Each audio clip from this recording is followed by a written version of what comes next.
안녕하세요. 제가 오늘 소개해 드리고 싶은 책은 부자 아빠, 가난한 아빠입니다. 로버트 기요사키 지음, 안진환 옮김, 민음인 출판사입니다. 제가 읽은 버전은 20주년 특별 기념판으로 중간중간 챕터 사이에 기요사키의 짤막한 새로운 커멘트가 있고 또 새로운 부분이라고 하면 10가지 스터디 세션이 수록되어 있는 것이 이 책의 특징이라고 할 수 있겠습니다.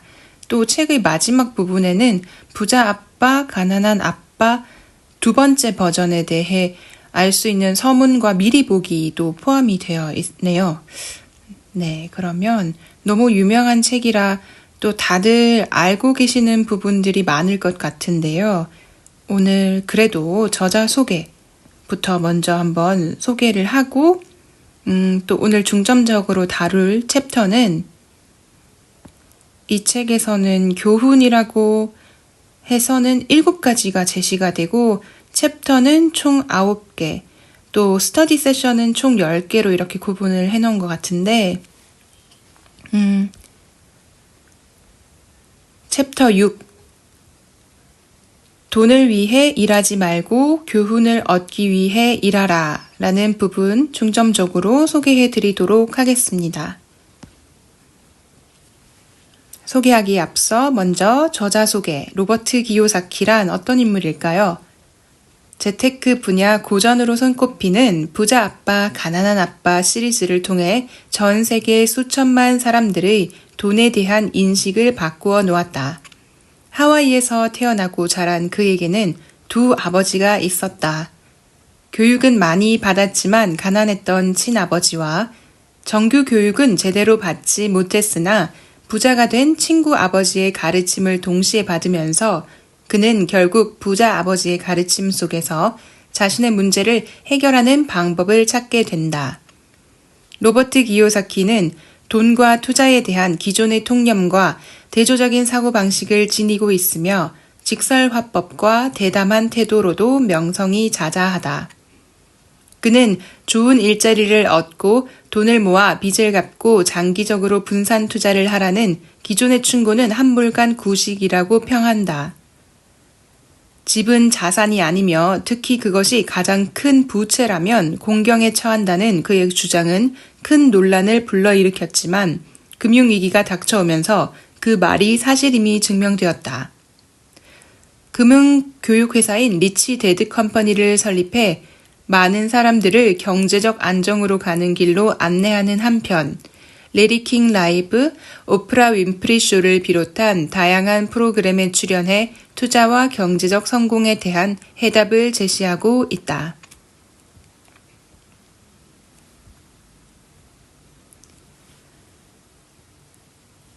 그럼 바로 서문으로 넘어가겠습니다. 부자 아빠 대 가난한 아버지. 나의 두 아버지는 내게 상반되는 견해를 가르쳐 주셨다. 하나는 부자의 시각이었고 다른 하나는 가난한 자의 시각이었다. 나에게는 두 분의 아버지가 계셨다. 한 분은 부자였고 다른 한 분은 가난했다. 한 분은 교육을 많이 받은 지적인 분이었다. 그분은 대학 4년 과정을 2년 만에 마쳤으며 박사학위까지 받았다. 그 후로도 스탠퍼드 대학, 시카고 대학, 노스웨스턴 대학에서 모두 전액 장학금을 받으면서 연구 과정을 수행했다. 반면 다른 한 분은 중학교도 채 마치지 못했다. 두 분 모두 평생 열심히 일하며 성공적인 경력을 쌓았다. 또 두 분 모두 상당한 수입을 올렸다. 하지만 한 분은 평생 금전적으로 고생했고 다른 한 분은 하와이 최고의 갑부가 되었다.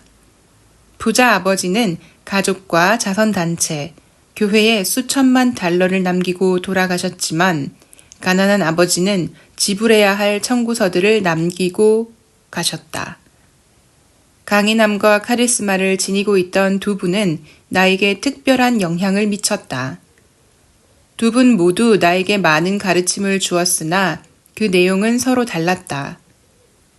두 분 모두 교육의 중요성을 굳건히 믿었지만 동일한 교육 과정을 권유하지는 않았다. 만약 아버지가 한 분만 계셨다면 나는 그분의 가르침을 받아들이거나 거부하거나 둘 중 하나였을 것이다. 하지만 두 분의 아버지를 둔 덕분에 나는 서로 상반되는 견해 중 한 가지를 택할 수 있었다. 부자의 견해와 가난한 자의 견해 중에서 나는 어느 한 분의 견해나 시각을 일방적으로 받아들이거나 거부하는 대신 더 많이 생각하고 양쪽을 비교한 후 나 자신을 위한 결정을 내렸다. 문제는 부자 아버지는 아직 부자가 아니었고 가난한 아버지도 아직 가난하지 않았다는 것이었다. 두 분 모두 막 사회생활을 시작했고 돈을 벌어 가족을 돌보기 위해 애쓰고 있었다. 그러나 돈에 관한 두 분의 시각은 전혀 달랐다. 예를 들어 한 분은 이렇게 말씀하시곤 했다. 돈을 사랑하는 것은 모든 악의 근원이다. 반면 다른 아버지는 이렇게 말씀하셨다. 돈이 부족하다는 것은 모든 악의 근원이다. 어린 시절 뚜렷한 주관을 가지고 내게 영향력을 행사하는 두 분의 아버지가 있다는 것은 감당하기 쉽지 않은 일이었다. 나는 말을 잘 듣는 착한 아들이 되고 싶었다. 그러나 두 아버지는 같은 말을 하지 않았다. 특히 돈에 관한 그분들의 시각은 너무도 달라서 나는 점점 더 호기심과 궁금증을 느끼지 않을 수 없었다. 나는 오랜 시간 두 분의 말씀을 곰곰이 생각하기 시작했다. 혼자 있을 때면 생각이 잠겨 이런 의문을 품곤 했다. 그분은 왜 그런 말을 했을까? 그러면서 다른 아버지의 말씀에 대해서도 같은 질문을 던졌다. 그냥 단순히 이렇게만 생각했다면 훨씬 더 쉬웠을 것이다. 그래, 그분의 말씀이 맞아.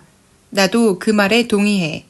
또는 이런 식으로 그저 거부할 수도 있었다. 뭘 모르고 하시는 소리지. 하지만 나는 두 분을 모두 사랑했기 때문에 고민을 할 수밖에 없었고 결국 나를 위한 선택을 내리지 않을 수 없었다. 스스로 선택을 하는 것이 한 가지 관점만 받아들이거나 거부하는 것보다 훨씬 가치 있는 일임은 곧 드러나기 시작했다. 부자가 더 부자가 되고 가난한 사람이 더 가난해지고 중산층이 빚에 억눌리는 이유 중 하나는 돈이라는 문제를 학교가 아닌 가정에서 가르치기 때문이다. 사람들은 대부분 부모로부터 돈에 대한 문제를 배운다. 그렇다면 가난한 부모들은 돈에 대해 무엇을 가르칠 수 있을까? 그들은 이렇게 말할 뿐이다. 공부 열심히 해서 좋은 대학 가거라. 이런 집의 자녀는 우수한 성적으로 졸업하고도 가난한 사람의 재정 계획과 사고 방식을 갖게 될 수 있다. 배움은 아이가 어렸을 때 이루어진다. 슬프게도 학교에서는 돈에 대해 가르치지 않는다. 학교는 학문적 혹은 전문적 지식만 강조하고 금융 지식은 등한시한다. 이렇다 보니 우수한 성적으로 졸업한 은행가, 의사 혹은 회계사가 평생 동안 금전적으로 곤경을 겪을 수도 있다. 끔찍한 국가 부채의 상당 부분은 교육을 많이 받은 정치가와 행정가들이 돈에 대해 거의 혹은 전혀 모른 채 재정적 결정을 내리는 데 기인한다. 요즘 나는 곧 수백만의 인구가 동시에 재정 보조와 의료 지원이 필요한 순간이 오면 어떤 일이 벌어질지 생각하며 종종 걱정하곤 한다. 그들은 가족이나 정부에 의존해서 금전적 문제를 해결해야 할 것이다. 그런데 사회보장이나 건강보험 재정이 바닥나면 어떻게 될까? 돈에 대한 교육이 계속 부모들에게만 맡겨질 때 우리는 어떻게 생존할 수 있을까? 그들 대부분이 이미 가난하거나 앞으로 가난해질 사람들이라면 어떻게 될까? 네, 이 부분은 지금 코로나 팬데믹 상황과 연결해서 읽어볼 때 좀 약간 소름 돋는 부분이 있는 것 같습니다. 지금이 어느 때보다도 가족이나 정부에 의존해서 금전적 문제를 해결해야 하는 그런 상황을 맞이한 분들이 가장 많은 시기라고 저는 생각을 하는데, 네, 이 책이 약간 성견지명이 벌써 있었던 것 같네요. 네, 계속해서 읽어보겠습니다. 강한 영향을 미치는 두 분의 아버지가 있었던 덕분에 나는 많은 것을 배울 수 있었다. 두 분의 각기 다른 가르침으로 인해 나는 많은 생각을 할 수 있었고, 그러는 와중에 개인의 삶에 미치는 사고의 영향과 힘에 대한 소중한 통찰력을 얻었다. 예를 들어 한 분은 습관적으로 이렇게 말씀하곤 했다. 그런 거 살 돈 없다. 다른 아버지는 그런 말을 입에 담지 못하게 했다. 대신 이렇게 자문하도록 시켰다. 내가 어떻게 하면 그런 걸 살 수 있을까? 하나는 단언이었고 다른 하나는 고민이었다. 곧 부자가 될 아버지는 그런 거 살 여유가 없다고 습관적으로 말할 때 우리의 사고는 멈추게 된다고 설명했다. 반면 내가 어떻게 하면 그런 걸 살 수 있을까라고 질문하면 우리의 사고가 움직이기 시작한다고 얘기했다. 물론 이는 원하는 모든 것을 사야 한다는 의미는 아니었다. 다만 세상에서 가장 강력한 컴퓨터인 두뇌를 적극 활용하라고 강조한 것이었다. 우리의 두뇌는 쓰면 쓸수록 더욱 강력해진다. 그리고 그것이 강력해질수록 더욱 많은 돈을 벌 수 있는 법이다. 그분은 그런 거 살 돈 없다고 습관적으로 말하는 것이 정신적인 게으름의 신호라고 굳게 믿었다. 두 아버지 모두 열심히 일했지만 한 아버지는 돈에 관해서라면 두뇌를 잠들게 만드는 경향이 있었고 다른 한 분은 적극적으로 활용하는 습성이 있었다. 그 장기적 결과로 한 분은 경제적으로 점점 어려워졌고 다른 한 분은 점점 강해졌다. 이는 소파에 앉아 텔레비전이나 보는 사람과 정기적으로 운동을 하러 헬스장을 찾는 사람의 차이와 별반 다르지 않다. 적절한 육체적 운동이 건강을 향상시키듯이 적절한 정신적 운동은 재산 증식의 가능성을 높여준다. 나의 두 아버지는 상반되는 태도를 견지했기 때문에 사고방식도 달랐다. 한 분은 부자들이 더 많은 세금을 내서 불운한 사람들을 도와야 한다고 생각했다. 반면에 다른 아버지는 세금은 적극적으로 생산활동에 참여하는 사람들에게 벌을 주고 그렇지 않은 사람에게 상을 주는 제도라고 얘기했다. 한 아버지는 이렇게 충고했다. 공부 열심히 해서 좋은 직장을 구해야 한다. 다른 아버지는 이렇게 충고했다. 공부 열심히 해서 좋은 투자 대상을 찾아야 한다. 한 아버지는 이렇게 얘기했다. 내가 부자가 될 수 없는 이유는 너희들이 있기 때문이야. 다른 아버지는 이렇게 얘기했다. 내가 부자가 되어야 하는 이유는 너희들이 있기 때문이다. 한 분은 식사 시간에 돈을 화제로 삼는 것을 금했지만 다른 한 분은 식탁에서 돈과 사업에 대해 얘기하는 것을 권했다. 한 분은 이렇게 얘기했다. 돈은 늘 안전하게 관리하고 리스크는 피하는 게 상책이다. 다른 한 분은 이렇게 얘기했다. 무엇보다 리스크를 관리하는 법을 배워라. 한 분은 이렇게 믿었다. 우리 집이 내게는 가장 큰 투자인 동시에 가장 큰 자산이다. 다른 한 분은 이렇게 믿었다. 우리 집은 부채이며 그것이 가장 큰 투자가 되면 공경에 처하게 된다. 20년 전 그리고 오늘 집은 자산이 아니다. 2008년 미국의 주택시장 붕괴는 당신이 소유한 집이 자산이 아니라는 사실을 명확하게 보여주었다. 집은 당신의 주머니에 돈을 넣어주지 않을 뿐더러 가치가 오른다고 확실하게 보장되지도 않는다. 오늘날 미국의 경우 많은 주택이 20년 전보다 값이 떨어진 상태다. 두 아버지 모두 제때 청구서를 처리했다. 하지만 한 분은 그것을 가장 먼저 처리했고 다른 한 분은 그것을 가장 나중에 처리했다. 한 아버지는 기업이나 정부가 우리를 돌보고 우리의 필요를 해결해 주어야 한다고 생각했다. 그분은 늘 봉급 인상, 은퇴 계획, 의료 혜택, 병가, 휴가 등 이런저런 보상에 신경을 쏟았다. 그분은 자신의 삼촌 2명이 20년 군 복무를 마치고 퇴직한 후 평생 연금 혜택을 받는 것에 감명을 받았다. 그분은 군에서 퇴역 군인에게 제공하는 의료 혜택과 PX 특권을 아주 마음에 들어 했다. 때로는 평생 고용 보장과 복리 후생을 직업 자체보다 더 중요한 것으로 여겼다. 그분은 종종 이렇게 얘기했다. 나는 정부를 위해 열심히 일했으므로 이런 혜택을 받을 자격이 있다. 다른 아버지는 완전한 재정적 자립을 중시했다. 그분은 정부나 기업을 향한 보상 심리를 비판했고 그것이 사람들을 나약하고 재정적으로 취약하게 만든다고 생각했다.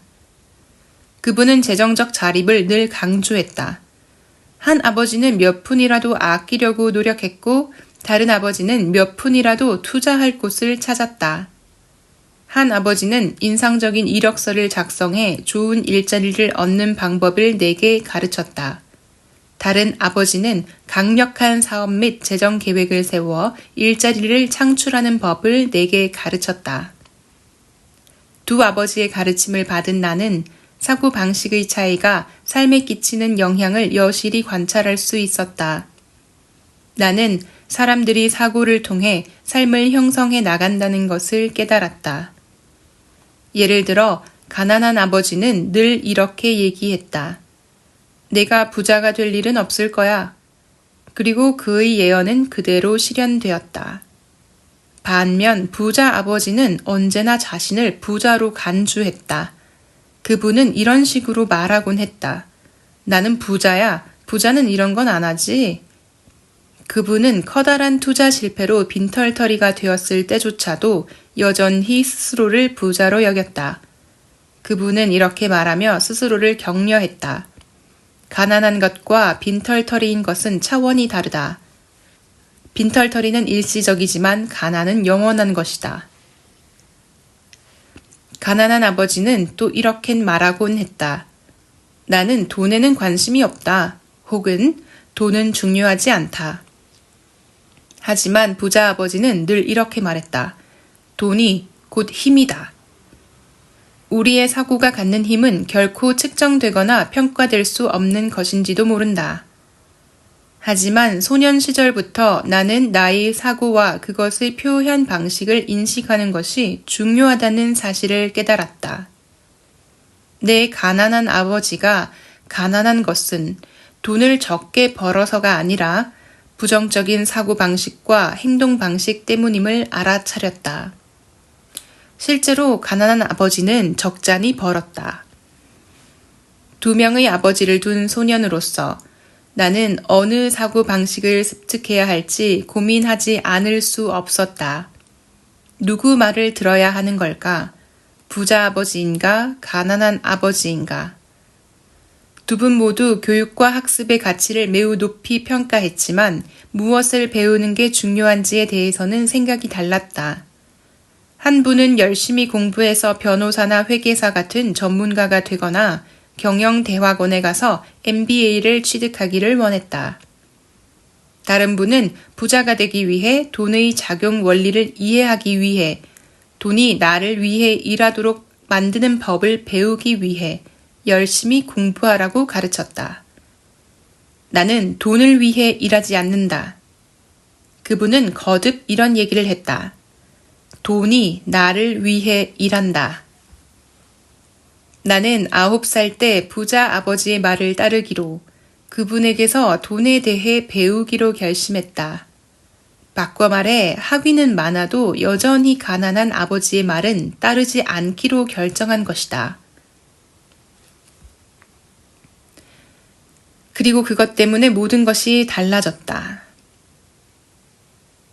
그렇게 결심을 굳히자마자 돈에 대한 나의 학습이 시작되었다. 부자 아버지는 내가 39살이 될 때까지 30년 동안 가르침을 베풀었다. 더디게 돌아가는 내 머리에 그분이 애써 주입하려 한 그 모든 것을 내가 완전히 이해하고 습득했다는 판단이 섰을 때 그분은 가르침의 종지부를 찍었다. 돈은 힘의 한 형태다. 하지만 그보다 강력한 것은 돈에 관한 지식이다.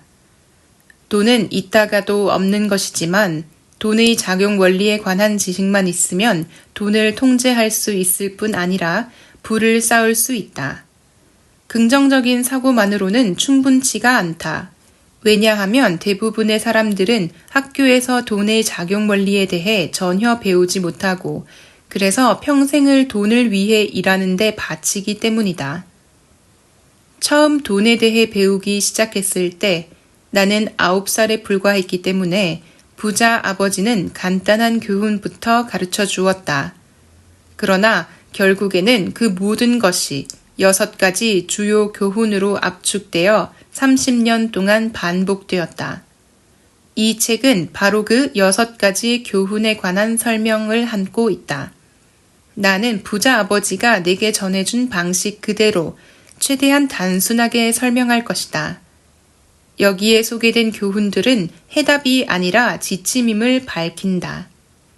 이 지침은 당신과 당신의 자녀들이 변화와 불확실성이 늘고 있는 세상에서 무슨 일이 일어나든 더욱 부자가 되도록 도울 것이다. 네, 이렇게 서문이 끝나고 있습니다. 어떻게 서문만 읽었는데도 좀 이 책을 꼭 읽어봐야겠다라는 설득이 되시나요? 또 부자 아버지와 가난한 아버지의 이 대비되는 캐릭터 설명이 굉장히 재밌지 않습니까? 저는 이런 경제서적, 돈을 다루는 어떠한 책은 무조건 재미없을 거라는 편견이 굉장히 심하던 사람이었는데 이 부자 아빠, 가난한 아빠라는 책을 처음 접하고 이 서문, 좀 앞쪽의 내용을 훑어보다가 책이라는 것이 읽을만 한 거구나. 의외로 재미있네 라는 그런 기쁨을 발견하게 된 책이 바로 이 책이었습니다. 저에게는. 책의 앞부분, 책을 굳이 반으로 쭉 나눈다면 앞부분은 이렇게 부자 아빠, 가난한 아빠 사이에서 로버트 기요사키라는 인물이 어릴 때부터 성장하면서 들었던 말들, 또 속으로 본인이 생각했던 생각들, 이런 것들이 소설 뺨칠 정도로 좀 재미있게 묘사가 되어 있어서 아주 쉽고 흥미롭게 페이지를 넘기실 수가 있습니다.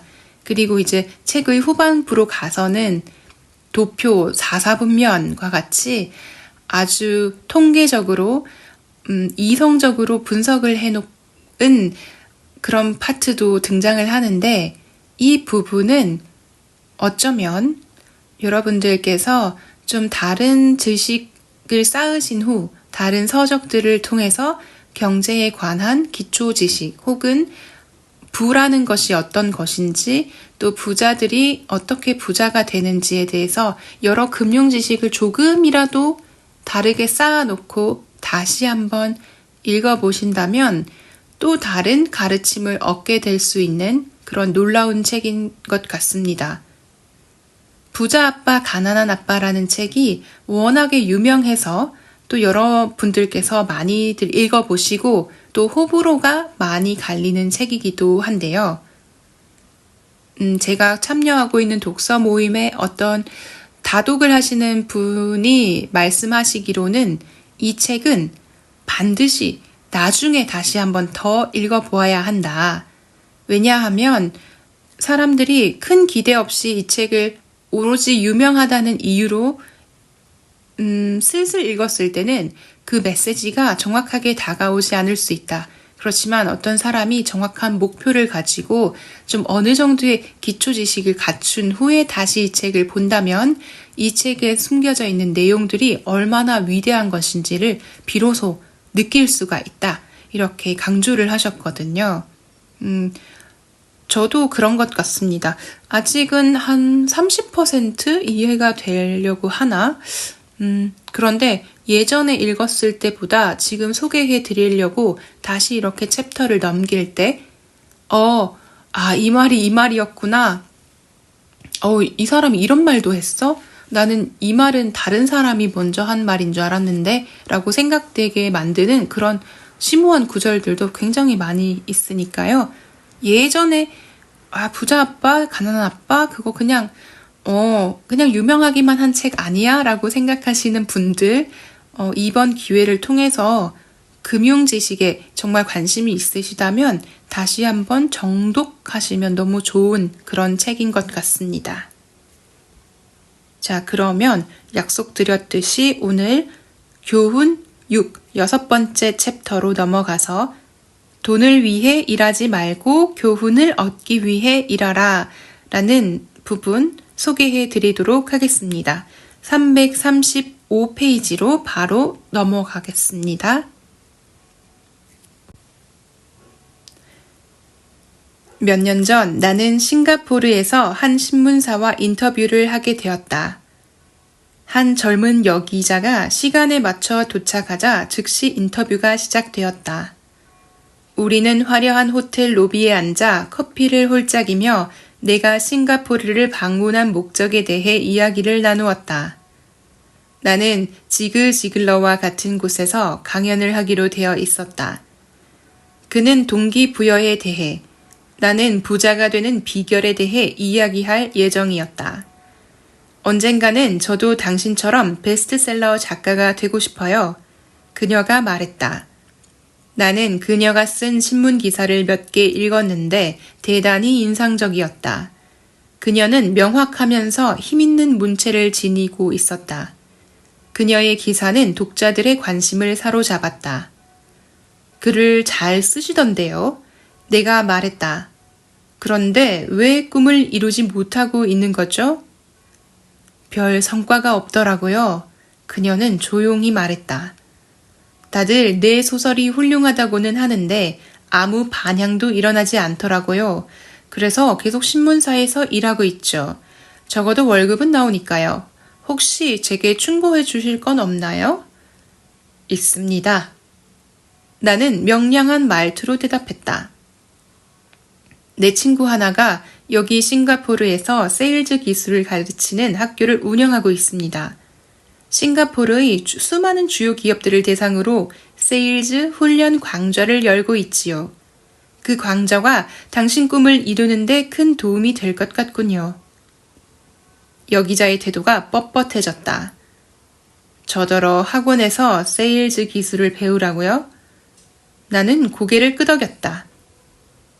진담으로 하시는 말씀이세요? 이번에도 나는 고개를 끄덕였다. 그게 뭐가 잘못됐습니까? 나는 잠시 주춤했다. 그녀가 무언가의 모욕감을 느낀 것 같아 보였기에 애초에 아예 말을 꺼내지 말 걸 그랬다는 생각이 들었다. 그녀를 도와주고 싶다고 생각하면서도 나는 스스로 방어적인 태도를 취하게 되었다. 저는 영문학 석사 학위를 갖고 있어요. 제가 왜 세일즈맨이 되는 법을 배워야 하죠? 전 정문 직종에 종사하고 있어요. 세일즈맨이 되지 않으려고 학교에 가서 전문가가 되는 공부를 했다고요. 전 세일즈맨이 싫어요. 그 사람들은 돈밖에 모른다고요.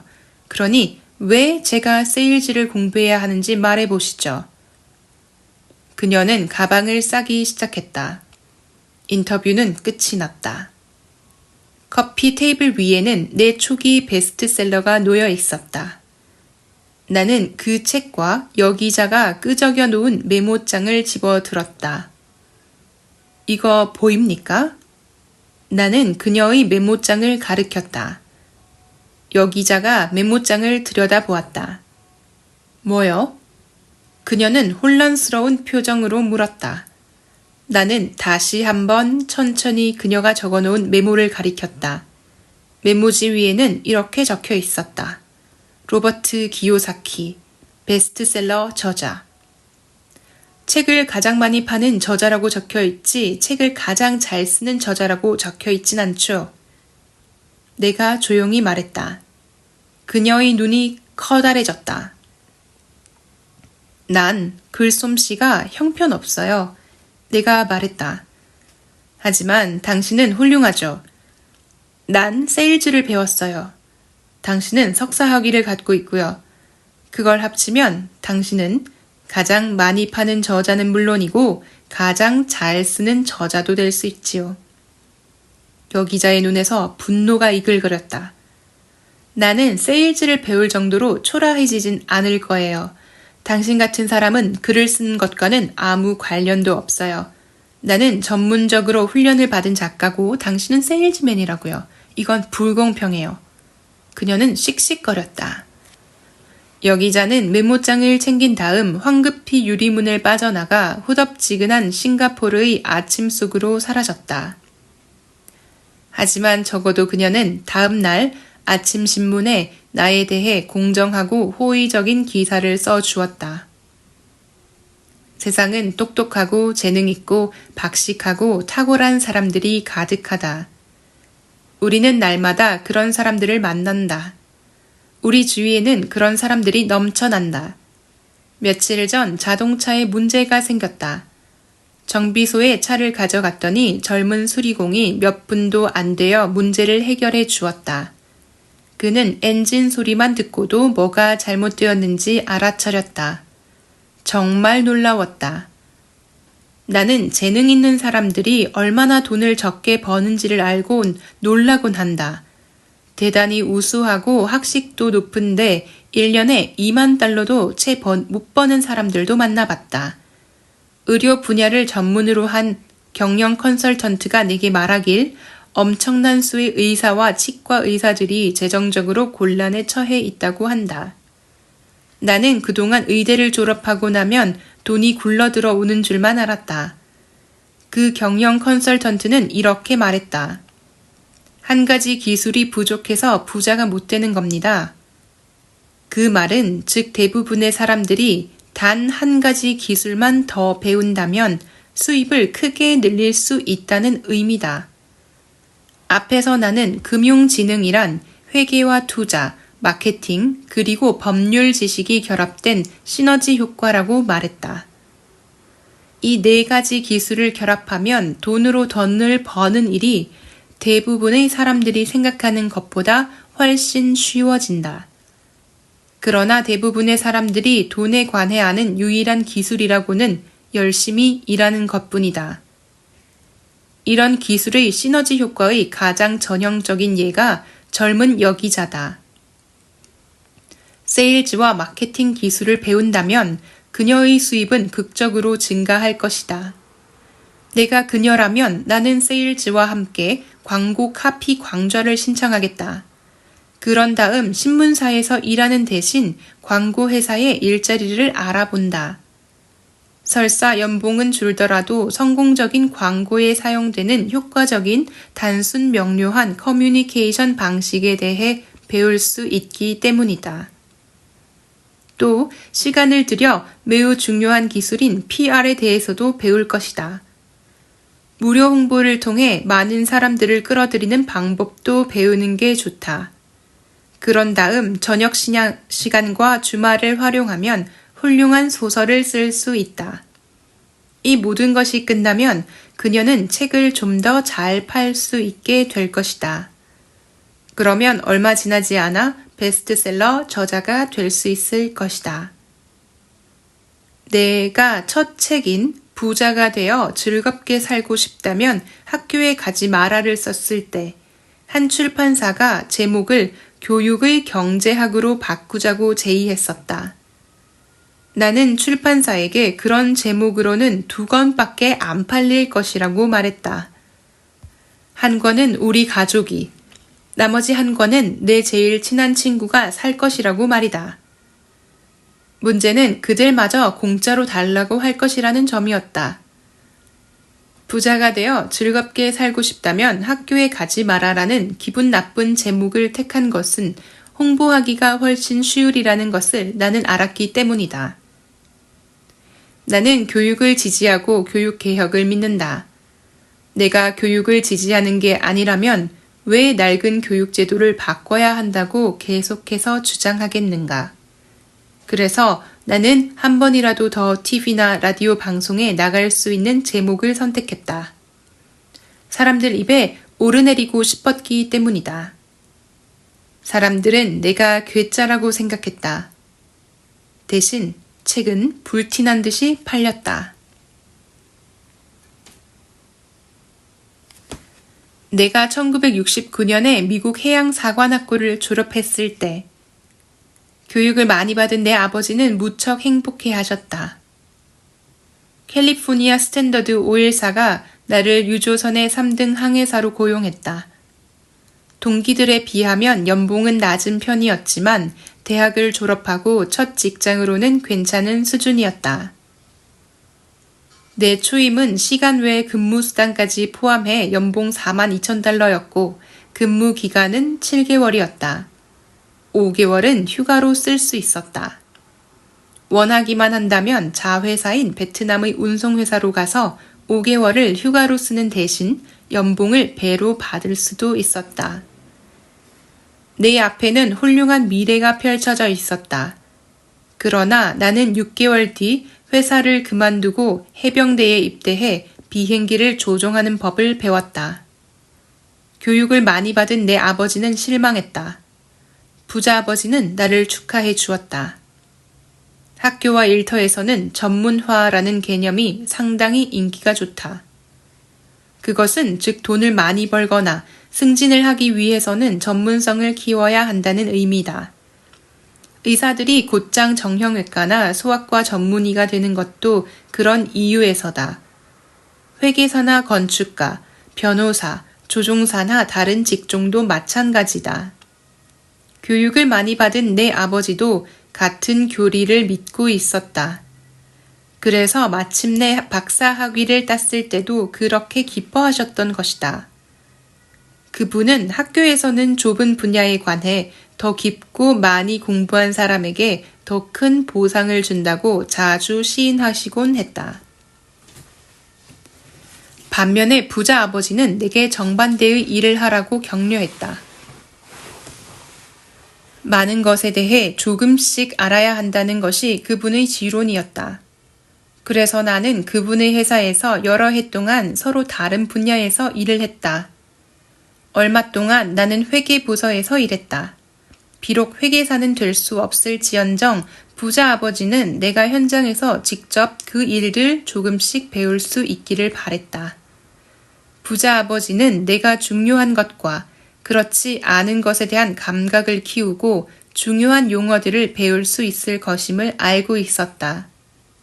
또 나는 버스 운전사와 공사장 인부로도 일했고 세일즈와 예약, 마케팅 부분에서도 일했다. 그분은 나와 마이크를 훈련시키고 있었다. 마이크라는 사람은 이 부자 아빠의 친아들이라고 합니다. 그래서 그분이 은행가와 변호사, 회계사, 중개인들과 회의를 할 때면 우리도 그 자리에 함께 참석시켰던 것이다. 그분은 우리가 그분이 운영하는 제국의 모든 측면에 대해 조금씩 알기를 원했다. 내가 스탠더드 오일의 고연봉 직장을 그만두었을 때 교육을 많이 받은 내 가난한 아버지는 나와 흉금을 터놓고 진솔한 대화를 나누었다. 그분은 당혹스러워했다. 그분은 내가 높은 연봉과 훌륭한 복지 정책, 넉넉한 휴가와 관대한 승진 기회 등을 제공하는 좋은 직장을 왜 포기했는지 이해하지 못했다. 어느 날 저녁 아버지가 물었다. 왜 회사를 그만두었니? 나는 애를 써봤지만 아버지에게 그 이유를 설명할 수가 없었다. 나와 그분의 논리가 너무 달랐기 때문이다. 가장 큰 문제는 나는 내 부자 아버지처럼 생각한다는 점이었다. 교육을 많이 받은 아버지에게는 직업의 안정성이 모든 것을 의미했다. 부자 아버지에게는 배움이 모든 것을 의미했다. 교육을 많이 받은 아버지는 내가 배를 타기 위해 대학에 갔다고 생각했다. 부자 아버지는 내가 국제 무역을 배우기 위해서 대학에 갔다는 것을 알았다. 나는 학생으로서 극동 지역과 남태평양으로 가는 여객선과 유조선, 대연 성박을 항해하고 선박을 수송했다. 부자 아버지는 내게 유럽행 배를 타는 것이 아니라 태평양 지역에 남아야 한다고 강조했다. 왜냐하면 그분은 신흥 국가들이 유럽이 아닌 아시아에 있음을 알았기 때문이다. 마이크를 비롯한 내 동기들 대다수가 기숙사에서 파티를 하는 동안 나는 일본과 대만, 태국, 싱가포르, 홍콩, 베트남, 한국, 타이티, 사모아, 필리핀의 교역과 사람들, 그리고 사업 방식과 문화를 연구했다. 물론 나도 파티를 했지만 기숙사에서는 아니었다. 나는 빠르게 성장해 갔다. 교육을 많이 받은 아버지는 내가 왜 회사를 그만두고 해병대에 입대하려고 하는지 이해하지 못했다. 나는 비행기 조종을 배우고 싶어서라고 말했지만 실제로는 군대를 이끄는 법을 배우고 싶었다. 부자 아버지는 회사를 운영할 때 가장 어려운 부분은 사람들을 관리하는 것이라고 설명했다. 그분은 육군에서 3년을 복무했고 교육을 많이 받은 아버지는 징집 면제였다. 부자 아버지는 위험한 상황에서 사람들을 지휘하는 법을 배우는 것에 대해 높이 평가했다. 다음으로 배워야 할 것은 리더십이다. 그분은 말했다. 좋은 리더가 못 된다면 등 뒤에서 총을 맞게 되지. 사업에서도 마찬가지야. 1973년에 베트남에서 돌아온 나는 비행기를 조종하는 것을 무척 좋아했음에도 제대를 선택했다. 그러고는 제록스사에 입사했다. 내가 제록스에 들어간 것은 오직 한 가지 이유 때문이었고 그것은 보수가 아니었다. 나는 수줍음이 많은 사람이었으며 따라서 내게 있어 세일즈는 세상에서 가장 무서운 일이었다. 제록스는 미국 최고의 세일즈 훈련 프로그램을 갖추고 있었다. 부자 아버지는 나를 자랑스럽게 여겼다. 교육을 많이 받은 내 아버지는 창피하게 여겼다. 지식인인 그분은 세일즈맨을 당신보다 아래로 보는 경향이 있었다. 나는 제록스사에서 4년 동안 일하며 집집마다 문을 두드리고 거절당하는 데 대한 두려움을 극복했다. 일단 세일즈 분야에서 탑5에 이름을 올리게 되자 나는 다시 좋은 회사의 전도 유망한 직장을 뒤로하고 다시 앞으로 나아갔다. 나는 1977년에 처음으로 내 회사를 설립했다. 부자 아버지는 마이크와 내게 회사를 인수받는 법을 가르쳤다. 이제 나는 회사를 조직하고 운영하는 법을 배워야 했다.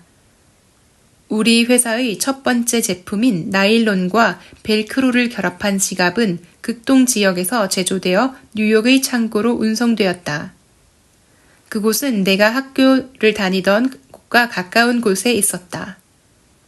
나는 공식적인 학교 교육을 끝마쳤고 이제는 날개를 펼쳐 시험을 해볼 때였다.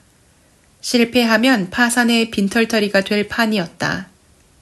부자 아버지는 30 전에 한 번쯤은 파산을 해봐야 한다고 생각했다.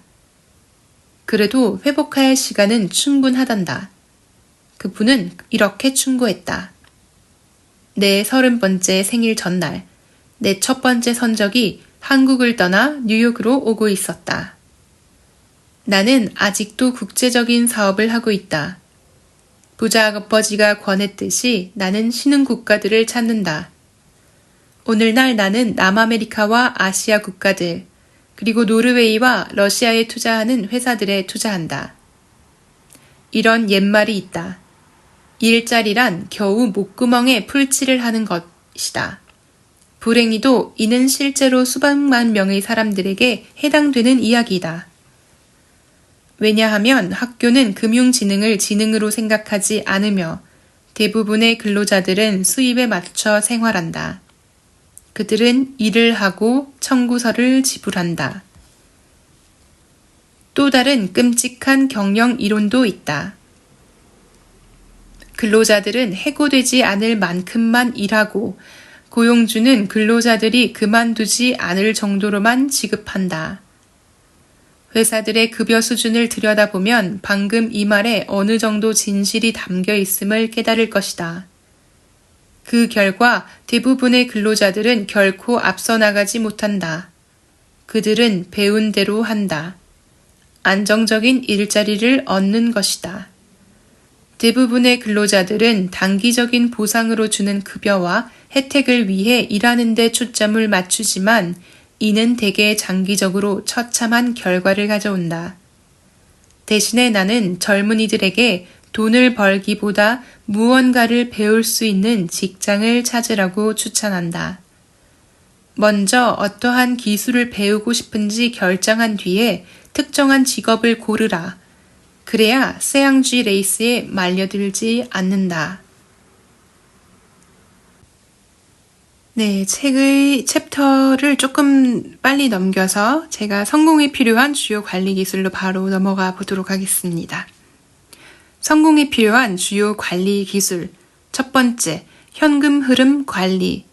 두 번째, 시스템 관리. 세 번째, 사람 관리. 성공에 필요한 주요 관리 기술은 위와 같다. 그리고 가장 중요한 전문 기술은 세일즈와 마케팅이다. 판매하는 능력, 즉 고객이든 직원이든 상사든 배우자든 자식들이든 다른 사람들과 소통하는 능력은 개인적인 성공을 거두는데 가장 기본이 되는 기술이다. 글쓰기와 말하기, 협상하기와 같은 의사소통 기술은 성공적인 삶을 구축하는 데 필수적이다. 나는 이런 기술에 대한 지식을 넓히기 위해 강의를 듣고 교육 자료를 사는 등 꾸준히 노력한다. 앞에서 언급했듯이 교육을 많이 받은 내 아버지는 유능해질수록 더욱 열심히 일했다. 더불어 전문성이 높아질수록 더욱 깊은 함정에 빠져들었다. 급여는 인상되었지만 선택권은 점점 더 줄어들었다. 얼마 지나지 않아 아버지는 정부 기관 내 일자리를 잃게 되었고 그제서야 자신이 직업적으로 얼마나 취약한지 알게 되었다. 그것은 마치 프로 운동선수가 갑자기 부상을 입거나 너무 나이가 많아져 더 이상 운동을 할 수 없는 것과 같았다. 높은 수입을 가져다 주던 일자리가 사라지고 이제 그들은 한정된 기술에 의지해야 한다. 나는 그래서 교육을 많이 받은 가난한 내 아버지가 그 뒤로 노조 활동에 매달렸다고 생각한다. 노조가 얼마나 많은 혜택을 줄 수 있는지 깨달은 것이다. 부자 아버지는 마이크와 내가 많은 것들에 대해 조금씩 알아야 한다고 격려했다. 그분은 우리보다 똑똑한 사람들과 함께 일하고 똑똑한 사람들과 팀을 꾸려 일하라고 말했다. 오늘날 그것은 직업적 전문가들의 시너지 효과라고 불린다. 오늘날 나는 수십 달러를 버는 전직 교사들을 알고 있다. 그들이 그렇게 많이 버는 이유는 자기 분야의 전문적인 기술과 더불어 다른 기술을 지니고 있기 때문이다. 그들은 가르칠 수도 있을 뿐 아니라 세일즈와 마케팅도 할 수 있다. 나는 세일즈와 마케팅만큼 중요한 기술은 없다고 생각한다. 대부분의 사람들에게 세일즈와 마케팅은 대단히 어려운 기술이다. 주로 거절에 대한 두려움을 극복하기가 어렵기 때문이다. 의사소통과 협상 능력을 키우고 거절에 대한 두려움을 더욱 잘 다룰수록 삶은 더욱 쉬워진다. 나는 베스트셀러 작가가 되고 싶어 하는 젊은 신문 기자에게 그랬던 것처럼 현대를 살고 있는 모든 이들에게 그 기술들을 배우기를 권한다. 기술적인 전문가가 되는 데에도 장점은 있지만 단점도 있다. 내 몇몇 친구들은 천재적인 능력을 지니고 있으면서도 남들과 효과적으로 의사소통하는 법을 몰라 그 결과 형편없는 수입을 올리고 있다. 나는 그들에게 1년쯤 시간을 들여 판매 기술을 배우라고 충고한다. 설사 그 결과 아무것도 벌지는 못할지라도 의사소통 기술은 형성시킬 수 있다. 그리고 그것은 무엇보다 값진 일이다. 자, 조금 내용이 남아있긴 하지만 오늘은 여기까지 챕터 6번째 돈을 위해 일하지 말고 교훈을 얻기 위해 일하라를 소개해드렸고요. 또 스터디 세션, 이 20주년 특별 기념판에는 이렇게 스터디 세션이 챕터 말미에 또 따로 이렇게 정리가 되어 있는데 부자 아빠 다시 읽기라고 해서 내용들이 있고 오늘은 또 좀 빨리 넘어가서 핵심 내용 이해하기라는 것에 이제 곰곰이 생각해 볼 시간이다. 그리고 자문하라. 네, 스스로 물어보라는 것이죠. 그리고는 핵심 내용이 여러 문장으로 잘 요약이 되어 있고 또 이것이 이 문장들이 이해가 될 때까지 서로 토의해 보라고 독려하고 있습니다. 자, 실천을 위한 질문과 토론 부분에서 아래의 질문을 스스로 던져보고 스터디 그룹에서 토의해 보길 바란다. 자기 자신에게 또 스터디 그룹에 참여하는 모든 다른 사람들에게 솔직하게 답하는 것이 중요하다는 점을 잊지 말라. 자신의 답변 일부가 마음에 들지 않는 경우 스스로 기꺼이 변화할 의향이 있는지, 자신의 생각과 사고방식을 바꾸는 도전을 받아들일 의향이 있는지는 자문해보라. 자, 이거 들으시는 분들께서도 같이 한번 스스로 질문을 던져보면 너무 좋을 것 같습니다. 이 챕터에서는 6가지 질문이 제기되고 있습니다. 첫 번째 질문. 재능이 아주 뛰어난데 돈은 별로 벌지 못하는 사람을 알고 있는가? 그들은 어떤 변화를 꾀해야 한다고 생각하는가? 지금 거의 다 해당되시죠? 들으시는 분들. 자, 두 번째 질문. 당신의 전문 분야 밖에서 다른 기술을 배우려고 모색한 적이 있는가? 그 결과는 어떠했는가? 세 번째, 장기적으로 큰 보상을 얻을 수 있는 새로운 포지션에 뛰어들기를 거부하고 안정된 일자리에 그대로 머문 적이 있는가? 당신은 무엇 때문에 그런 결정을 내렸는가? 네 번째, 만약 누군가가 자신의 경력을 위해 배워야 할 가장 중요한 기술에 대한 조언을 구한다면 당신은 무엇을 어떻게 하라고 권하고 싶은가? 다섯 번째, 당신의 삶에서 기부는 어떤 역할을 하고 있는가? 주는 것이 당신의 성공에서 중요한 부분이라고 보는가? 여섯 번째, 당신이 다른 사람들에게 무언가를 줄 수 있는 방법에는 어떤 것들이 있다고 생각하는가? 아, 마지막 질문 참 좋았네요. 당신이 다른 사람들에게 무언가를 줄 수 있는 방법에는 어떤 것들이 있다고 생각하는가? 제가 꼭 이 책을 읽고 이런 결심을 한 것은 아닌데 비슷한 맥락으로 유튜브를 한번 해보자. 얼굴을 밝히기는 부끄럽고 자신이 없고 막 소극적이고 그렇지만 목소리만으로 할 수 있는 일은 또 내가 할 수 있지 않을까. 그래서 저에게도 도움이 되고 또 제가 소개하려면 또 책을 뭐 끝까지 항상 읽지는 못하더라도 또 읽어야 되니까요. 스스로의 지식을 넓히는 데도 또 도움이 많이 되고 이렇게 책 소개를 하는 것이 또 뭐 아직까지는 소수이긴 하지만 또 구독자분들이 계속해서 늘고 계시니까 그렇게 저를 구독하시는 분들 또 들어주시는 분들에게 또 예의를 다하고자 좋은 내용으로 소개를 해드리려고 하고 또 최대한 도움이 될 만한 커멘트와 개인적인 경험을 곁들여서 조금 더 실전에 가깝게 와닿을 수 있도록 책을 좀 풀어보기도 하고 그렇게 하려고 노력을 하고 있습니다. 자, 여러분들은 이 질문에 어떻게 대답하셨을지 참 궁금하네요.